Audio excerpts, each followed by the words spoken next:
Good morning students. आज हम संस्कृत रुचिरा पुस्तक का पाठ 6 समुद्र तट पढ़ेंगे। इसमें आप समुद्र के किनारे बच्चे आनंद पूर्वक खेल रहे हैं उसके विषय में पढ़ोगे। यह समुद्र तट पर्यटकों को अर्थात टूरिस्ट को बहुत आकर्षित करते हैं।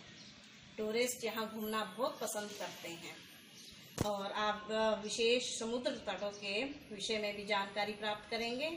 आओ अब हम एक प्रेजेंटेशन की सहायता से इस लेसन की संस्कृत से हिंदी का रूपांतरण समझते हैं। ऐसे समुद्र तट है, ऐसे मीन्स यह समुद्र का किनारा है। अत्र यहाँ लोग पर्यटनाय घूमने के लिए, चतुर्थी भक्ति एकवचन शब्द है ये। पर्यटनाय छात्राएं की तरह घूमने के लिए आगच्छन्ति आते हैं। यहाँ लोग घूमने के लिए आते हैं। केचन मीन्स कुछ, तरंगों से, लहरों से, तृतीया भक्ति है। क्रीडन्ति खेलते हैं, कुछ लहरों से खेलते हैं। केचन च नौका भी जल विहारम कुर्वन्ति, च का और हमेशा स्टार्टिंग में आ जाता है। और कुछ नौका भी नाव से, तृतीया भक्ति बहुवचन शब्द, नाव के द्वारा या नावों के द्वारा। जल विहार पानी में घूमना, जल विहार करते हैं या पानी में घूम रहे हैं या घूमते हैं, दोनों ठीक है, प्रेजेंट टेंस में होना चाहिए। तेषु केचन कन्दुकेन क्रीडन्ति, उनमें से कुछ गेंद से खेल रहे हैं। कन्दुकेन तृतीया भक्ति एकवचन शब्द है। गेंद से खेल रहे हैं, उनमें से कुछ गेंद से खेल रहे हैं। बालिकाएं या लड़कियां, बालकाच है और लड़के। बालुका भी रेत से, बालू से या रेत से, तृतीया भक्ति बहुवचन शब्द। बालुका गृहम, रेत के घर, मिट्टी के घर बनाते हैं जैसे बच्चे, तो रेत से घर बना रहे हैं। मध्ये मध्ये तरंगा बालुका गृहम प्रवाहयन्ति, मध्य मीन्स बीच बीच में, तरंगा लहरें। बालुका गृहम रेत के घर, प्रवाहयन्ति बहा लेती हैं, मतलब कि लहरें आती हैं और रेत के घर उससे ढह जाते हैं, बह जाते हैं। ऐसा क्रीड़ा प्रचलती एव मीन्स ही, ऐसा यह खेल चलता ही रहता है। समुद्र तटा न केवलम पर्यटन स्थानानि, समुद्र तट न केवल घूमने के स्थान हैं। अत्र मत्स्य जीविने अपि सजीविका चालयन्ति, यहाँ मत्स्य जीविने मीन्स मछुआरे भी अपनी जीविका चलाते हैं। जीविका मीन्स जीवित रहने के लिए अपनी रोजी रोटी कमाते हैं। नेक्स्ट पैराग्राफ देखो अब। अस्माकं देशे, हमारे देश में, बहवे समुद्र तटा सन्ति, अनेक समुद्र तट हैं।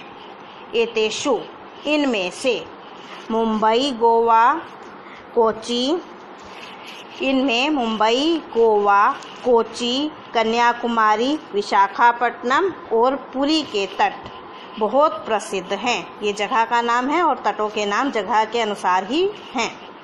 तो क्या है, मुंबई गोवा कोची कन्याकुमारी विशाखापट्टनम, पुरी के तट बहुत प्रसिद्ध हैं। उन जगहों पे जहाँ तट हैं उन्हीं शहरों के नाम से उन तटों का नाम है। गोवा तटे विदेशी पर्यटके भी समाधिक रोचते, गोवा का तट विदेशी पर्यटकों को, ये पर्यटके भी के लिए चतुर्थी भक्ति के साथ है, चतुर्थी भक्ति लगी हुई है। विदेशी दूसरे देश से आए हुए जो यात्री हैं, टूरिस्ट हैं, उनको समजमा अधिकम, दो शब्दों की संधि है ये, बहुत अधिक, रोचते अच्छे लगते हैं। गोवा का तट विदेशी पर्यटकों को समअधिकम, आप सबसे अधिक अच्छा लगता है, सबसे अधिक आकर्षित करता है, इस प्रकार भी कह सकते हैं। विशाखापट्टनम तटे विदेशी व्यापाराय प्रसिद्ध है, तो हर एक तट की विशेषता बताई गई है। जैसे कि गोवा का तट सबसे ज़्यादा पर्यटकों को आकर्षित करता है और जो विशाखापट्टनम का तट है वो व्यापार के लिए प्रसिद्ध है। तो विशाखापट्टनम का तट विदेशी व्यापार के लिए प्रसिद्ध है। कोची तट है। कोची का तट नारियल के फलों के लिए जाना जाता है। मुंबई नगर से जुहू तट है। सर्वे जनाः स्वैरं विहरन्ति। मुंबई का जुहू तट पर सब लोग इच्छानुसार अर्थात बिना रोक टोक के घूमते हैं। चेन्नई नगर से मैरीना तटे देशस्य सागर तटेषु दीर्घतम। चेन्नई नगर का मैरीना तट देश के सभी सागर तटों में दीर्घतम सबसे बड़ा है।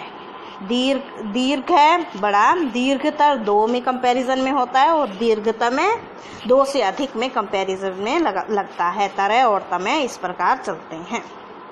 चलो अब नेक्स्ट पैराग्राफ पढ़िए। भारत से त्रिषु दिशासु समुद्र तटा सन्ति। भारत की 3 दिशाओं में समुद्र तट हैं। अस्माकं एव कारणात् भारत देशे प्रायद्वीपे इति कथ्यते। इसी कारण से भारत देश को अक्सर द्वीप कहा जाता है। द्वीप मीन्स आइलैंड। तो 3 जगह तो समुद्र तट है और एक तरफ हिमालय खड़ा है।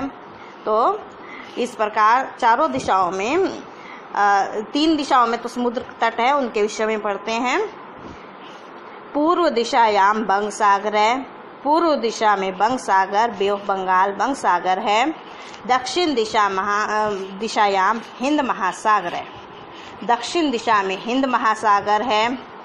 पश्चिम दिशायाम च और पश्चिम दिशा में दिशायाम जैसे कि आपको समझ आ ही गया होगा, सप्तमी विभक्ति एकवचन शब्द है लतायाम की तरह। और पश्चिम दिशा में अरब सागर है। एतेषां त्रयाणामपि सागराणां संगमे कन्याकुमारी तटे भवति।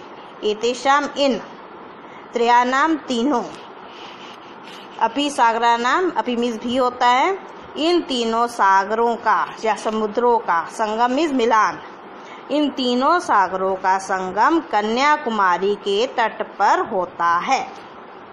अत्र पूर्णिमायां चंद्रोदय सूर्यास्तं च युगपदेव दृष्टुम शक्यते। यहाँ पूर्णिमा के दिन चंद्रोदय, मतलब कि एक तरफ तो चंद्रोदय हो रहा होता है और एक तरफ सूर्यास्त हो रहा होता है, तो यह दोनों चीज़ें लोग एक साथ ही देख सकते हैं। ये यहाँ की विशेषता है।